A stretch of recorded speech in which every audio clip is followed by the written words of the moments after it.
Elon Rao साहब, आपके पास आते हुए उसके बाद मैं बाकी दोनों मेहमानों के पास जाऊंगी। देखिए, जो पोस्टमार्टम रिपोर्ट सामने आई है उसने बहुत सारी बातों का खुलासा किया है, लेकिन उसके पहले जल्दी से मैं इस लड़की के बयान पर आपसे बात करना चाहूंगी। जो निधि है उसके बयान पर भरोसा करना एक बड़ी आबादी को मुश्किल हो रहा है। आपने भी सुना अंजलि की दोस्त निधि को, क्या समझ में आ रहा है? क्या वास्तव में वो डरी हुई थी, इस वजह से उसने ये बात किसी और को नहीं बताई, या फिर आपको लग रहा है कि जरूर पूरे मामले में कुछ घालमेल है? सर, आपकी आवाज म्यूट है, अगर अनम्यूट कर पाए आप प्लीज।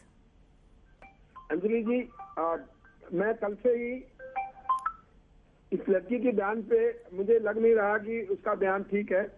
आवाज आ रही है मेरी? जी आ रही है सर, बोलें। चित्रा बोल रही हूँ। तो मुझे इसके कंडक्ट पे मुझे कल से ही डाउट था, क्योंकि 2-3 बातें बड़ी सस्पीशियस है इनकी बातों में आने की बाद।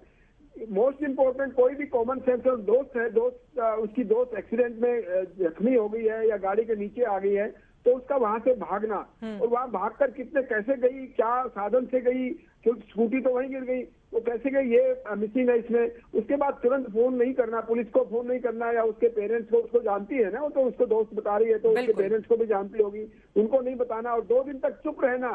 ये पूरी दुनिया को पता लग गया कि ऐसा हुआ है और ये अपने आप में चुप है, तो उसको पुलिस से ढूंढ के निकाला है।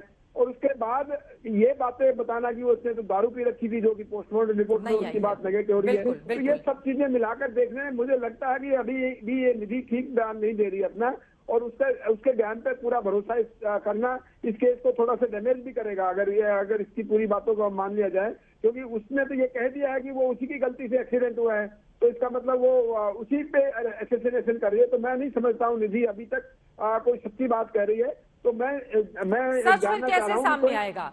दिल्ली पुलिस ने ही इस लड़की को ढूंढा, वो उसके घर तक गई, उसके बाद ये मीडिया कैमरे के सामने आकर कई तरह की अलग अलग कहानियां बयां करती है।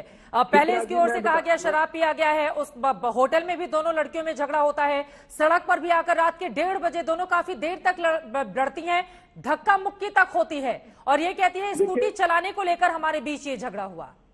देखिए चित्रा जी, मैं आपको बड़ा और क्लियर कर देता हूँ कि एक इंटरोगेशन और क्वेश्चनिंग साइंटिफिक तरीके से अगर की जाएगी, पुलिस वाले करेंगे इसको, कोई भी इसके विरोधाभास इसकी बातों में आएगा, जिसको कन्फ्रंट किया जाएगा, तो सच्चाई सामने आ सकती है। तो पुलिस वालों की ड्यूटी है, जो इन्वेस्टिगेशन टीम बनी हुई है उसकी ड्यूटी है कि इससे सच्चाई निकलवाएं। बिल्कुल, वो तब निकलेगी जब समझदार ऑफिसर्स उसको इंटरोगेट करेंगे और उसके बयानों में लग रहा है कि झूठ बोल रही है, तो उसको कन्फ्रंट कराकर उसको सच्चाई पर लाएंगे। और यही एक टेक्निक है इंटरोगेशन और एग्जामिनेशन की, उस टेक्निक को यूज करेंगे पुलिस वाले, तो सच्ची बात इसके सामने आ जाएगी अभी तक। और मैं समझता और दिल्ली पुलिस की जिम्मेदारी भी है। देखिए, जब कोई भी खाकी वर्दी को धारण करता है तो उसके ऊपर सबसे ज्यादा भरोसा किया जाता है। कोई सबसे ज्यादा मुश्किल में होता है तो सबसे पहले पुलिस को फोन करके वो मदद मांगता है, क्योंकि वहीं से इंसाफ की उम्मीद होती है।